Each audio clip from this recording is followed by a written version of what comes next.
What's up, guys? It's Peyton here with another video. Today we are going to talk about primarily snakeskin boots, but it's not specific to snakeskin. This can apply to all reptile skins. I just chose to bring my snakeskins out, talk to y'all about those. These are some of my favorite boots that I own. These are by far some of the most unique boots that I own. And in the case of the two rattlesnakes up here in the front, some of the most irritating to acquire boots that I own, you could say. Rattlesnakes are getting progressively harder to find year after year. And when you do find them now, especially from a reputable brand, at least new, they're getting over $1,000. You know, Blackjacks are coming in at $1,300. I actually just sold my pair of Blackjack Eastern Diamondback rattlesnakes. I had a pair of Eastern Diamondback rattlesnakes, double stitch welt, Blackjacks that I had for 2 years, and I sold them because they just didn't get anywhere. And I was trying to reduce my collection substantially, and I had two other pair of rattlesnakes that I was more attached to sentimentally. But those were definitely, as far as the price point, those were the highest I had. And yeah, it was definitely hard to get rid of those. But either way, I'm rambling. Let's jump right into it. A little bit about the boots first and foremost. This boot is a vintage Tony Lama Diamondback rattlesnake with the original soles. Still got the original pegs. It actually still had the sticker from the factory saying genuine leather outsole when I bought these boots off eBay. I got these boots for $450 off eBay, and I have worn them a decent amount since I got them. Rattlesnakes and pythons, but mainly rattlesnakes especially, hold a special place for me. They just, to me, these are the coolest cowboy boot made, in my opinion. The coolest exotic skin, the most unique looking, and I understand snapping turtle and pirarucus and beaver tails and alligator head and all the stuff that people love and go after. But for me, this is what it's all about. I love Eastern Diamondback, and for that matter, Western Diamondback rattlesnakes. I really would like to have a pair of timber rattlers in the future. That is one of the few skins, few leathers I have not managed to acquire yet. But so Tony Lama, vintage, made in the USA. No clue what year they're from. For y'all that are curious, the style number is S6436. S6436 is the style number. The S may stand for style, so let's just go with 6436 on the style number. Beautiful J-toe, underslung cowboy heel, 1.5 inches, maybe 1 5/8 inches. I haven't measured it, I just winged that, but 1.5 to 1 5/8 inches cowboy heel, full leather lining, all leather all the way through. Beautiful boot. These boots you saw in a previous video, if you watched, these are my vintage Nakona white label black cherry back cut pythons. For those of you that are not familiar with the way python skins are cut, back cut is when you have this pattern, this very distinct pattern down the center of the vamp, and sometimes even the counter.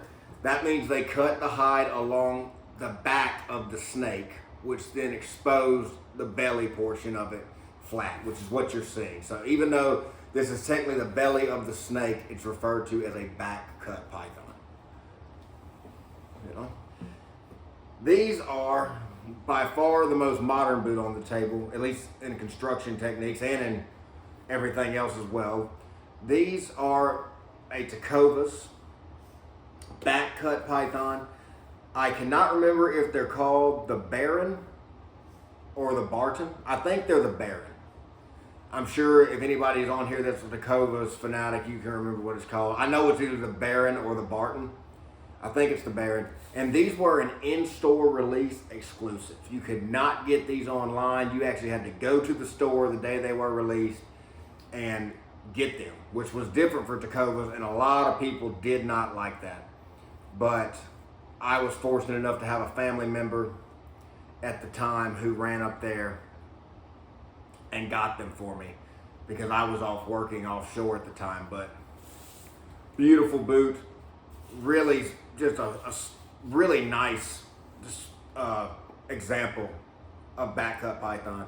And this is what I was talking about with sometimes they put the counter on the back as well, where you can see that belly portion lined up with the back. So again, this is a real back cut python, genuine leather outsole, leather stacked heel, pegged through the waist and shank area, leather shaft, hung leather lining. You know, if you know Tecovas, you know what you're looking at here as far as construction. I definitely can be a Tecovas detractor, but these boots are the only pair of Tecovas I own at the moment. I have owned 4 pair, and this is the only pair I still have, and I can honestly say I will never get rid of this pair given that I do like them that much. They are a very unique look.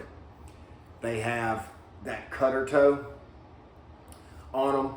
It looks very similar to a 7-toe, but Tecovas call it their cutter toe, and it actually does have a slightly underslung pitch if you see it up close. So cutter toe, back cut python, super cool boot. Very fond of them. And these are my pride and joys. These are the first really nice American-made exotic boot I ever got. The first pair of exotic boots I ever got are still in the closet in there. They are a pair of El Dorado hornback Caymans. I got them at Boot Barn. Those boots have been excellent. They've been resold. They will definitely come out at some point for a video. I do like those boots a lot. But these were the first pair of American-made, incredibly traditionally made, high-quality cowboy boots that I own. These are a pair of Anderson Bean. These were an exclusive at PFI Western Wear years ago. I got these boots, I believe, in 2020. I believe. 2019, something like that, right around there. Probably should have looked at that, but you know, it's okay. These are genuine Eastern Diamondback rattlesnakes. Again, beautiful suede, rough out style, sanded nubuck, very soft shaft. I don't know what kind of leather the shaft is. I don't remember from the listing all those years ago. But it's definitely not a top grain. It's very, very soft and velvety feeling. It is fully leather lined. Again, true leather stacked heels. This boot is kind of special because I actually had the bottoms, soles, redone, resoled with JR Leather soles by Steve DeDaclin at Beato's Leatherworks in Falls Church, Virginia. If you are into shoe repair videos on YouTube, I'm sure you know who that is. He is amazing. If you don't know who that is, go check out his YouTube channel, Beatos, B-E-D-O-S, Leatherworks. He's incredible, man. I had a half midsole put in between right here on the ball of the foot just to give it a more robust look. As you know, Anderson Beans normally come with a double stitched welt. I had this one converted to a single stitched welt because I just thought it looked cleaner. I started getting into more of a slimmer profile. As you can see, this is the only square toe on the table, and this is actually, I believe, one of the only 4 square toes that I still own. And there was one point I had over like almost 20 square toes. That was a big part of my collection, but I only own 4 now. But beautiful boots, probably, if not my favorite, definitely up there with my favorite boots that I own as far as sentimental. I really love these boots, and when I got them, they were so special to me, and they still are. I also had my initials. This one has my last initial put into the bottom of the sole with brass tacks in the shank area. But either way, these are awesome. So let's get into the care and talk about snake and reptile in general, but predominantly snake today. Even unlike other reptile skins, snake is very, very prone to getting dried out. It's a thin leather. It's got a lot of thin,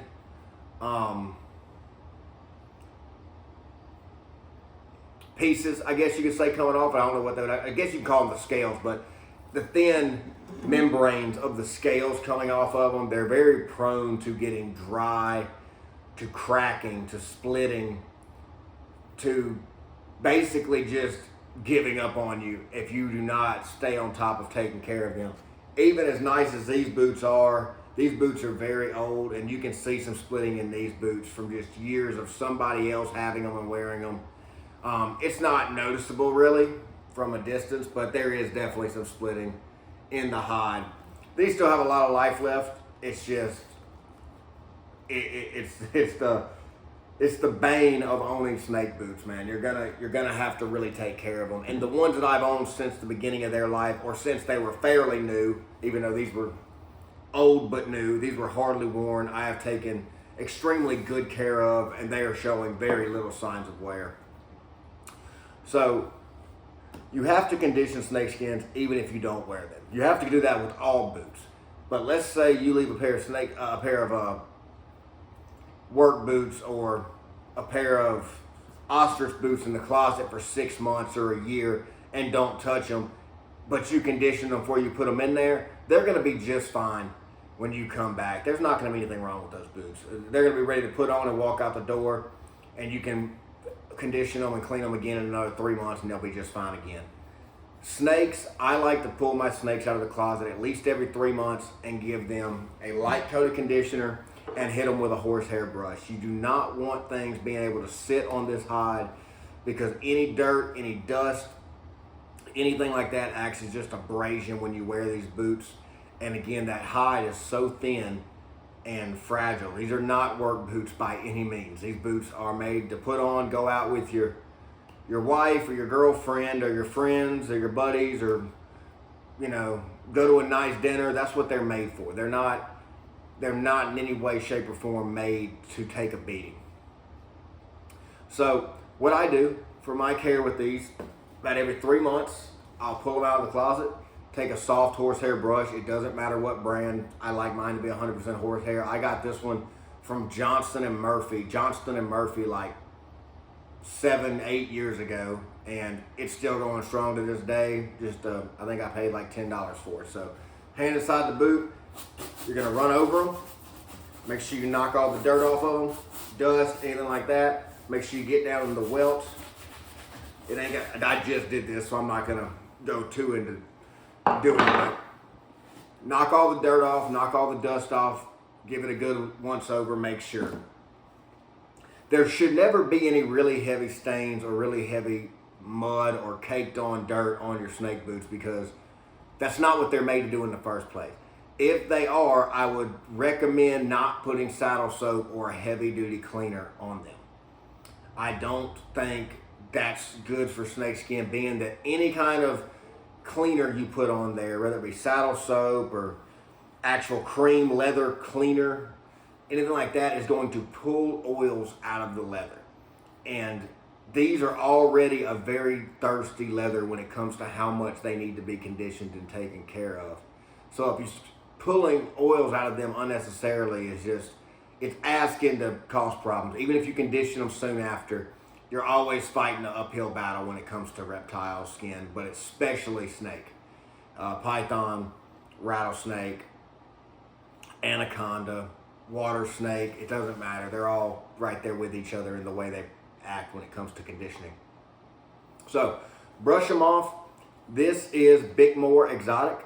I also have Angelus Exotic, but this is Bickmore Exotic. This is the one I've grown to like.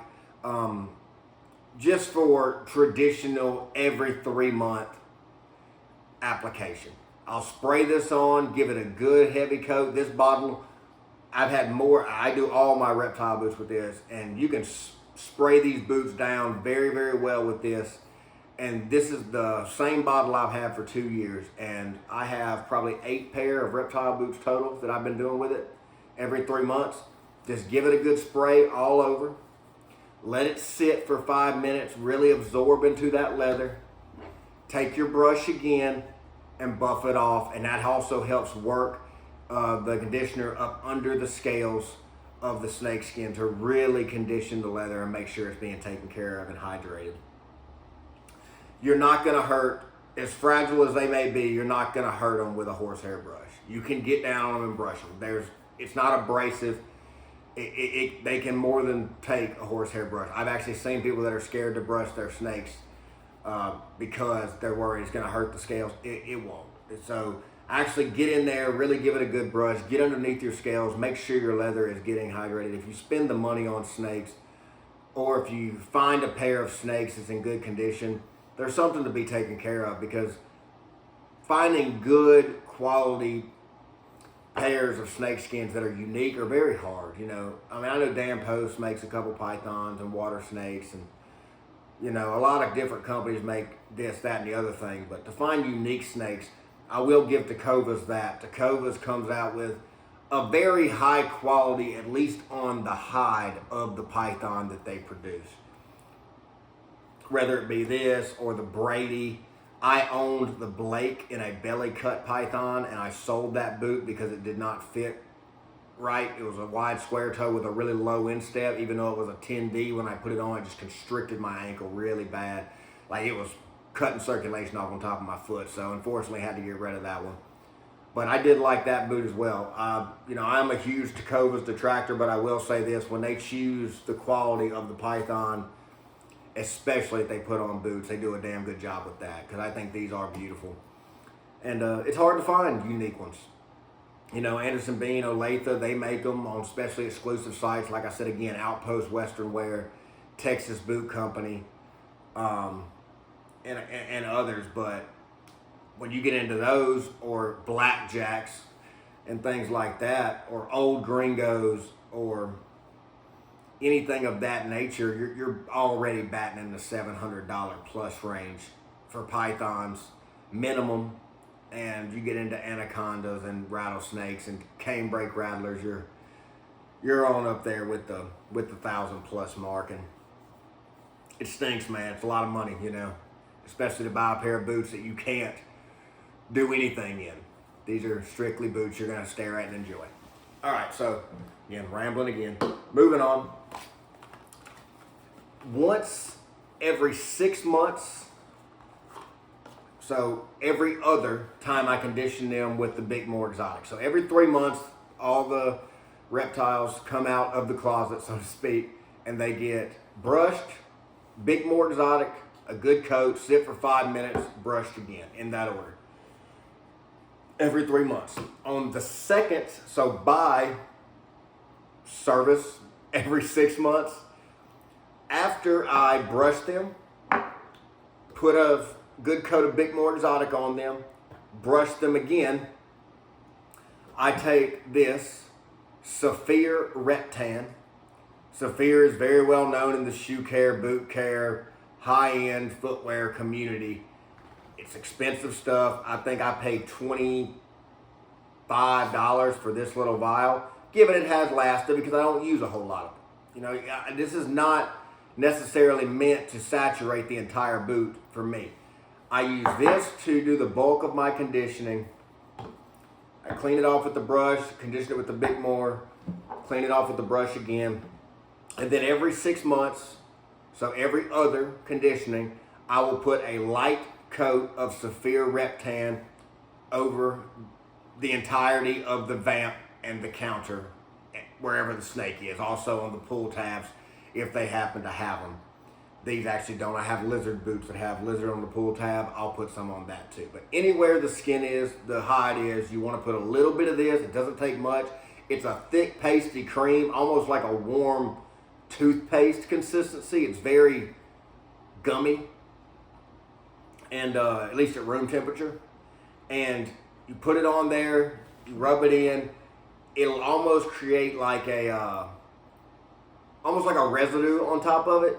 And then when you buff it off with the brush after that, that comes off and it leaves almost like a layer of protection. This has lanolin in it, which is very, very critical for the conditioning of reptile skins, whether it be alligator, caiman, python, rattlesnake, lizard, bullfrog. I know a bullfrog's an amphibian, but it's getting the reptan at least every 6 months, and I'll show you those boots eventually as well. Sea turtles. I do have a pair of sea turtles in the closet. They also get it. So just a quick recap. Every 3 months, brush, coat, 5 minutes, wait, brush again. 3 months later, so every 6 months or every other conditioning, same exact process. After you're all done, put the Reptan on, a light coat over the whole boot, rub it in with a cloth or your fingers, whichever you prefer. Let it set for about 5 minutes. Come back over with the brush one more time and buff it off. Even though you need to take care of these boots are still meant to be worn.